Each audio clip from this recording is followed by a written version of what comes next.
Okay, good evening everyone. Welcome to our evening Dhamma session.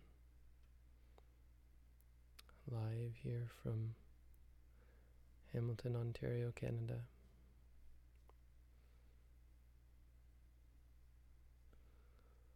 So tonight, that we go on and talk about the third discourse of the Buddha.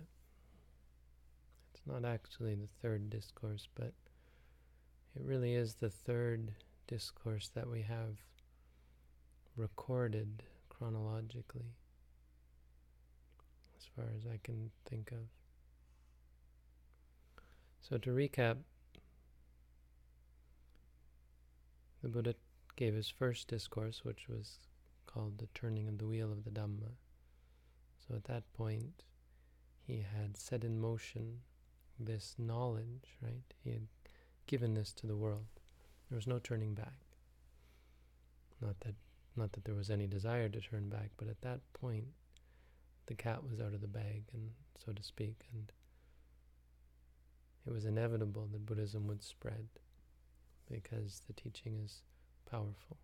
And the power was in the realization of the 5 monks, which ensured that it would be spread.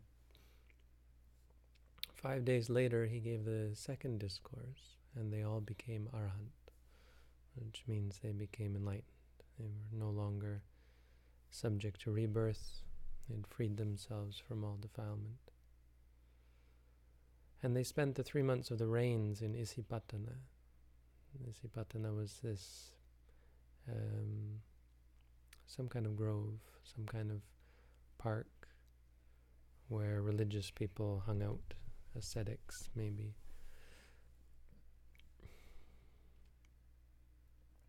And during the rains there was a man called Yasa who was very rich. His parents were very rich. And so he lived in the lap of luxury and had everything he could ever want. But one night, and he lived in Varanasi, which is near, Isipatana was just outside of Varanasi, which is a big city in India, still to this day. Ancient city, the city of Gaia, really. No, the city of Varanasi, but the river Ganges, it's where the Ganga River is. Kasi, I'm thinking of. It's also called Kasi, or it used to be.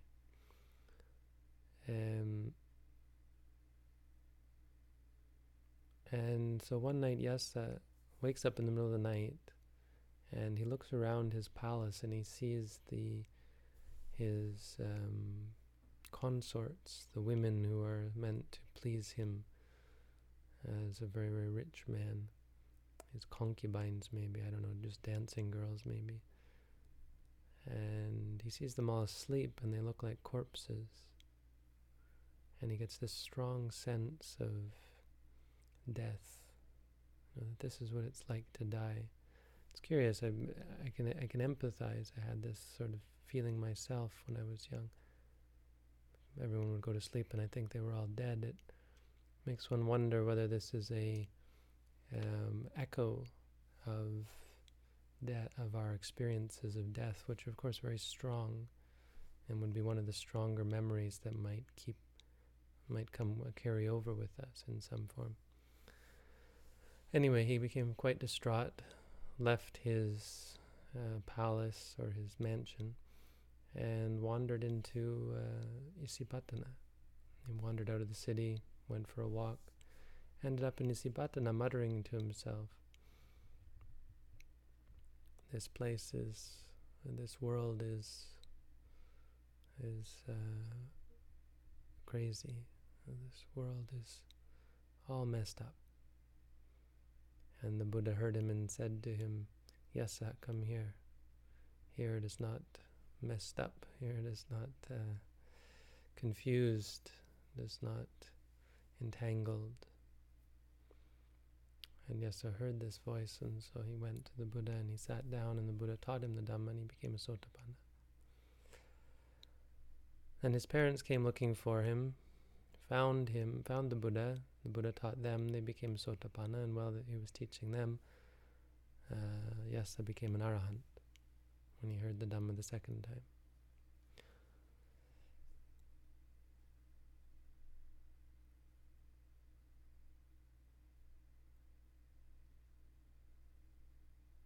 And then Yasa's friends, 54 of his friends became monks. They heard that Yasa had gone forth, had left the home life, because as an arahant he became a monk right away. And they heard this, and so 54 of them, he had a large society in the city, became monks just on his reputation. And they all became arahants as well. So at that time there was the Buddha plus 5 plus 55. No, the Buddha plus 5. Yes, plus 55. So there were 61 at that time. 61 arahants in the world.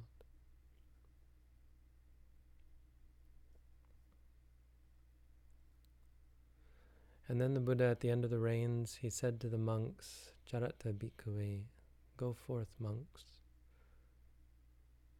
for the benefit of all, for the benefit of the many, bahujana sukhaya, bahujana hitaya. But don't go by the same road, he said. Go your separate ways. Meaning, in order for this to spread, you're all enlightened, there's no need for you to depend on anyone. So be a refuge to others. And he sent them all in 60 different directions.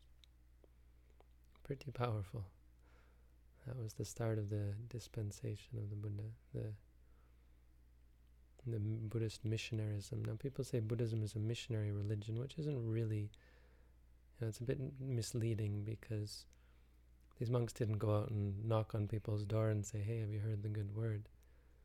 They would just go and live in various places. For example, Asaji left, and when Sariputta just saw him, he knew right away that this was someone worth listening to, and he came and listened to his teaching. That happens today in Buddhism, Monks don't have to go out of their way to teach. There's so many people interested in learning. If you put the teaching out there, many people, not everyone, most people don't, but there are always people who want to hear. Always people who will come and ask and learn and ask to learn. And the Buddha himself went to Uruvela. And in Uruvela he met these... Well, first, why he was going to Uruvela is he wanted to go to Rajagaha to meet Bimbisara. And Bimbisara was the king of Rajagaha, and so he knew that this would be a great place to start spreading his teaching, or a great place to live, and Bimbisara would be a great ally, which of course he eventually was. Because Varanasi was perhaps too much entrenched in Brahmanism, and it would be very difficult, and there would be too much conflict. It's like a general knows that he has to retreat and build up his forces, because there were only 60 of them. And so he wanted to come in with a bang. But he knew that if he went to Rajagaha, there would be a similar situation. And so instead of going directly to Rajagaha, he went to Uruvela, where the 3 most famous ascetics were living. It was just outside of Rajagaha. And I guess with the idea, or we guess with the idea, that if he converted these 3, then everyone, not just Bimbisara, but the whole of the kingdom of Rajagaha would know how powerful or how great the Buddha's teaching was. And so he converted these 3 ascetics through various ways, and all of their disciples, which ended up being 500 followers of the oldest brother.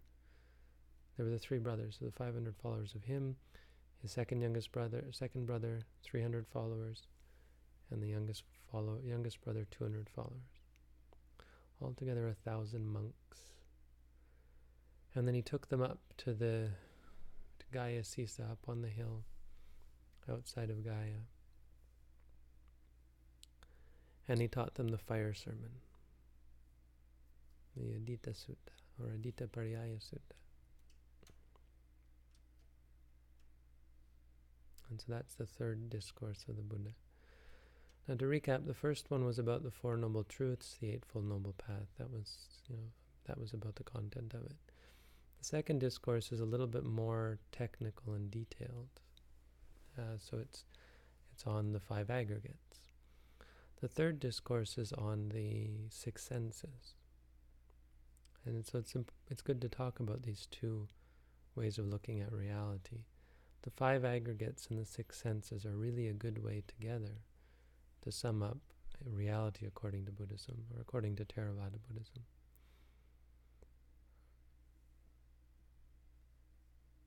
So the six senses are the base. Every experience we have is going to be based on one of these six senses. Some experiences will be visual, some will be audible, some will be nasal, olfactory, some will be smell, some will be taste, some will be feelings on the body, and some will be thoughts. It's just saying that there are many different kinds of experience, or these are the doors by which experience arises. But each one of those experiences is made up of the five aggregates in various forms. So at each of the six senses, every moment of experience, or every series, cognitive series that describes an experience, is made up of the five aggregates. So when you see something, there is the light and there is the eye, and that's rupa, that's the first aggregate. There's the feeling of neutral about the object, or if you like it, there might be a happiness about it. If it's beautiful, if it's ugly, there might be an unhappiness. Although, technically it's all neutral, because when the light touches the eye, there's no pleasure. It's not pleasurable until you cognize it. So there's some technicality there, but basically speaking, if it's beautiful, there is going to be a pleasure involved with that. And that's talked about in this sutta. We'll get into it. Then there's recognition. You see something and you recognize it. That's sanya. You think about it, you like it, you dislike it. That's sankhara. And just the fact that you experience it, the awareness of it, the ability to see at all, is vijnana, is consciousness. So what these things do, it's not even all that useful, I don't think, to get really technical and try to say, oh, this is, which aggregate is it, or so on. But what this does, by mapping this out and giving us a framework, it's what it's not. It's not the way we ordinarily look at reality. There's no people, places, things involved here. This provides a framework, a cage, so to speak, within which we are able to fix our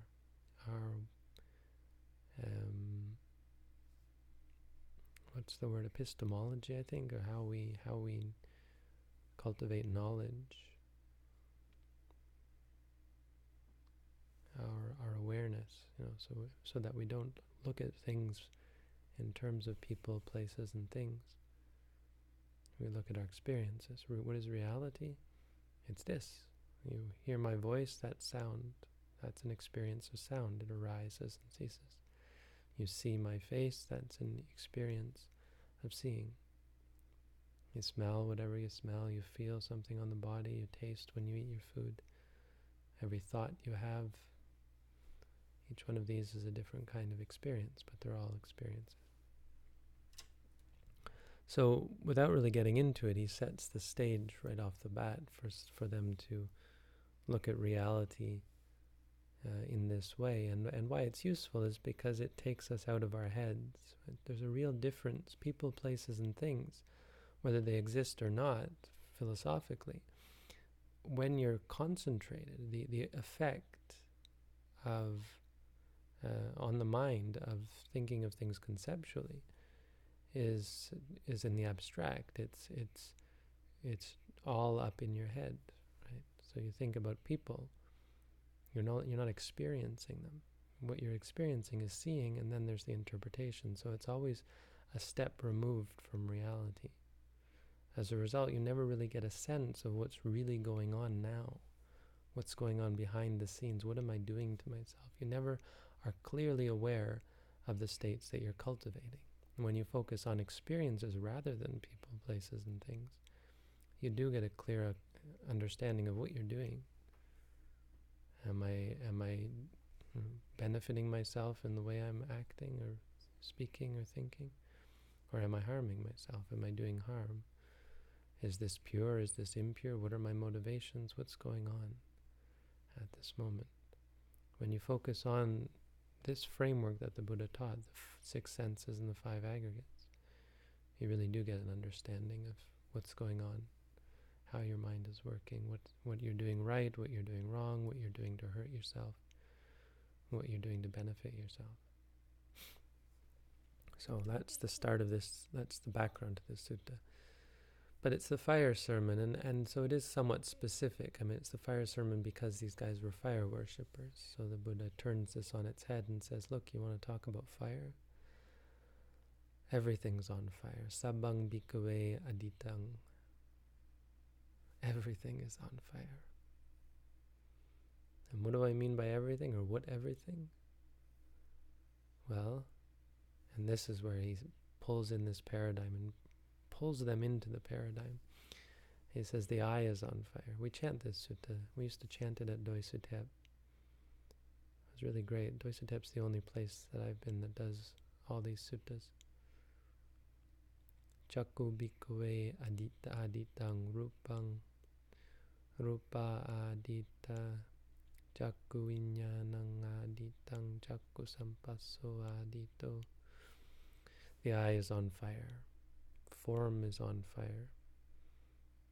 Eye consciousness is on fire. Contact with the eye is on fire, is burning. Whatever arises based on the contact here means contact between the consciousness and the body. So when the eye and the light touch and the consciousness goes there, there's contact. That's how experience arises. Whatever arises based on that, whether it be pleasant, painful, or neither pleasant nor painful. So when you see something beautiful, it becomes pleasant. The pleasant feeling arises. See something ugly you don't like, unpleasant feeling arises. Most of the time, a neutral feeling arises. All of that is on fire. All of that is burning.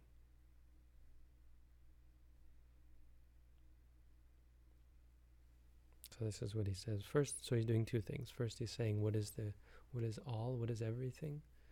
Everything is not the universe, the solar system, and so on. Everything is seeing, hearing, smelling, tasting, feeling, thinking. It really is. That's all there is. And so and then the second thing he's doing is saying there's something wrong. This is where fire is. You guys are sitting here worshiping fire. There's a fire that you're ignoring. And there's two kinds of fire he goes into. He has a list of them, but they can be separated into two parts. So the first kind of fire is defilement. Raga gina, dosa gina, moha gina. With the fire of passion, with the fire of anger, with the fire of delusion, they are on fire. They are burning.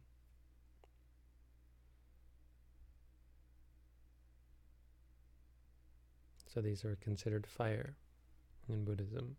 I think this is the first important teaching because this isn't always seen. It isn't always seen this way in the world. In fact, most often we think passion is something wonderful. Anger is something, important, something that's a part of us, and delusion, might be bad, but we don't see how these are fires. Right? What's wrong with these things? What's the real problem? Or maybe we just don't ever think about it. And so when we get angry, we just think of it as something to do with me. We don't have any clarity of mind, really, that allows us to see this is a problem. So we just act on impulse, on habit, passion as well. It's not like we intend, we say, I think today I'll be passionate. Although we do reaffirm it, we say, I'm passionate about this, I'm passionate about this, that, as though it were a good thing. But when it comes up, it comes by itself, and so the passion comes just by habit. And that's really the first problem, is that it's not really under our control. These are like wildfires, really. You can't say of the wildfire, okay, only as long as it only stays in the trees and doesn't go to the grass, or only stays in the grass and doesn't go to the trees, or it only stays in this tree and doesn't go to that tree. That's not how fire works. Fire goes where it will, wherever there's fuel. It's wildfire. Jumps from object to object. Raga gina, dosa gina, moha gina. Also, passion, anger, and delusion. All three of them. And the other fire, the other burning involved, is really the real reason, or the other reason, perhaps the more important reason why defilements are problematic, is because our experiences or reality isn't amenable to these. When you want something, it's not amenable to that wanting. The wanting can't be satisfied. Why? Because these things are on fire with birth, old age, death, change, really.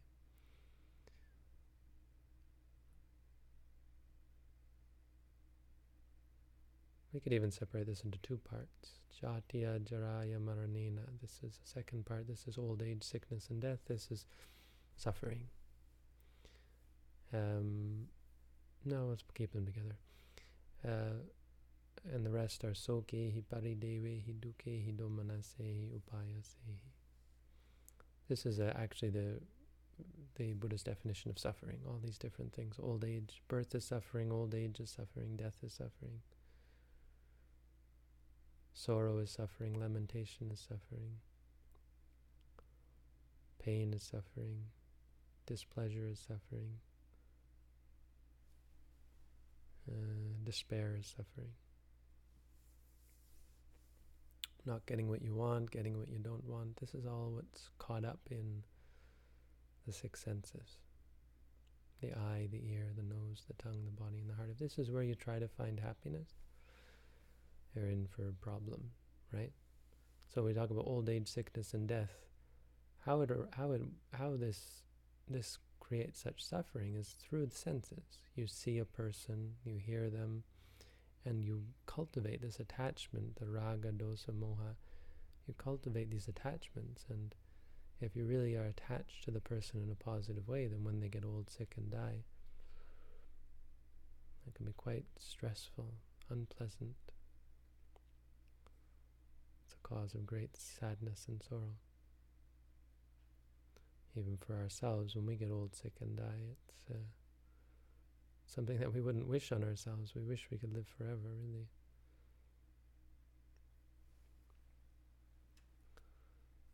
Because of change, right? Because of what the Buddha talked about in the second discourse, impermanent, suffering, non-self. Because you can't control, because you're not in charge, because you can't fix, because you can't predict what you're going to see, what you're going to hear. You want to see certain people and then they leave you or they pass away and you never get to see them again. It's quite stressful. You want to hear pleasant sounds and then someone is banging or making noise in the next room and you're displeased because of the impermanence and because you're not in charge of what you hear, and so on. So this is a meditation teaching. I mean, this is a introduction to meditation. It's where we start, because once you understand this, once you see what's going on in your mind, you see things, or in your experience, you see them changing. Then we come to the second part. The Buddha says,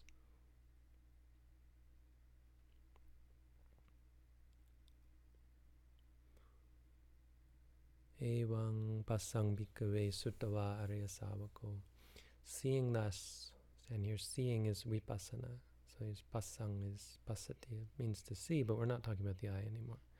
Now we're talking about vipassana, seeing clearly with the mind, with wisdom.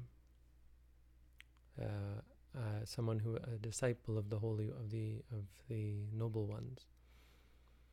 Jakus mimpini bindati, becomes disenchanted with the eye. So you see this, and you see how much stress is caused by your attachment.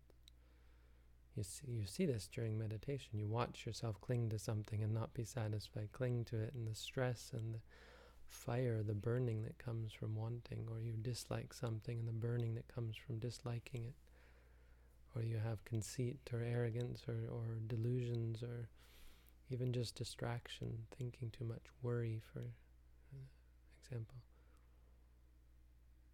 And you see how much stress is involved.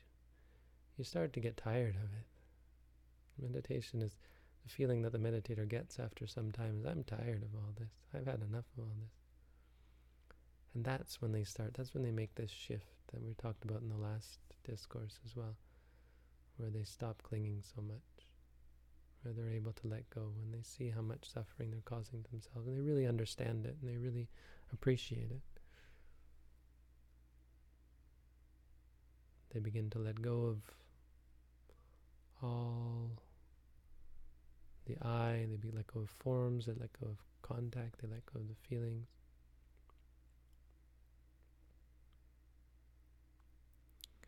Nibindang virajati, viraga vimuchyati. Again, this is the same as the last discourse. When they are disenchanted, they become dispassionate with the freedom from passion. They are free. Vimuttasming vimuttamiti jnanam hoti. With freedom, there is knowledge. There is knowledge of the freedom. There is knowledge of that freedom. Kina jati usitang brahmacharyang katang karaniyang.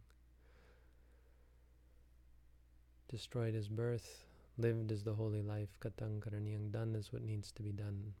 Naparang tatayati pajanati. He knows, or they know, there's nothing more to be done here. There's no further than here. There's no going further than this. You can't get any better than this, basically.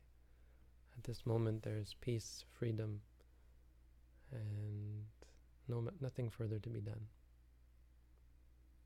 There's nothing more to hope for, to wish for, to want for, to strive for. One has freed oneself from all of the stress and all the suffering that could ever possibly arise. Simply because one is no longer concerned, is no longer moved, is no longer reacting or reactive to one's experience.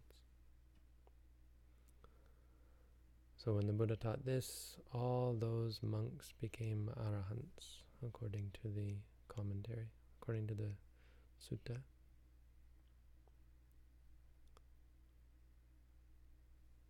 So that's the third discourse. Really, these three together are called the three cardinal discourses. If you'd like, it's on the internet. You can read them, and there's a good commentary. I think a fairly good commentary on these suttas. Look up the three cardinal discourses of the Buddha. It's a nice compilation. Together, they talk about the Four Noble Truths. They explain them and what it means, what the Four Noble Truths mean in a basic sense. And then they talk about the five aggregates and how you should approach and how we understand non-self, because this is something that people often have trouble with. And then the six senses. And the six senses are, I think, something that we maybe don't give enough attention to. And the Buddha certainly did give a lot of attention to them. So we should always remember these two go together. The five aggregates are dependent on the six senses. And the six senses are really much better to be the base. We look at the five aggregates because we think, oh yes, I'm made up of five things, but that's not what it means. It means an experience is made up of five things. I am not a part of this equation. There's only seeing, hearing, smelling, tasting, feeling, and thinking, and each one of those has the five aggregates in it. So together these really make up a basic, if you just know these three, it's a really good base for then going on to practice mindfulness, the 4 satipatthana and insight meditation. So there you go. There's the Dhamma for tonight. Thank you all for tuning in. Oh, I guess we'll take some questions off the site as well. But I think I'm only going to take questions off of the meditation site, otherwise it's too chaotic. So if you want to ask questions wherever you are, you got to go to our meditation site and you got to ask them there. The site is meditation.sirimangalo.org.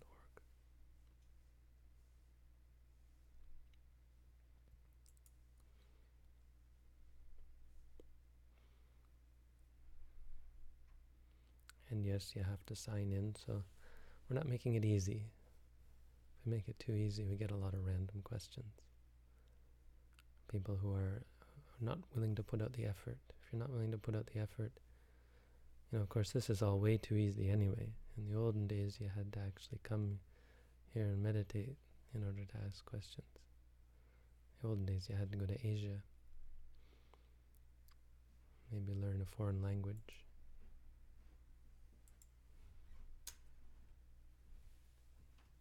You guys can go, you don't have to. You better not stay for this.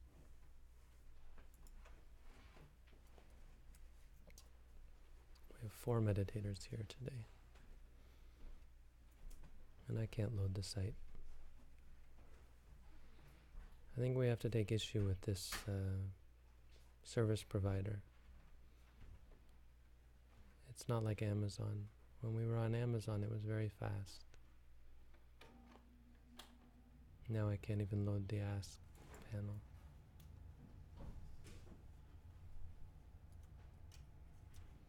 So that's no good.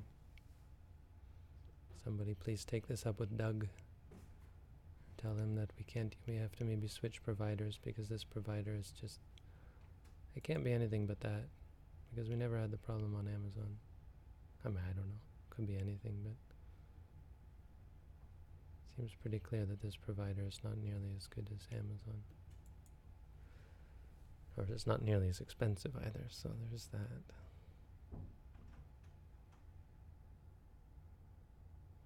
Well, the Ask panel's not working, so I'm going to take that as a sign that we will have no questions today.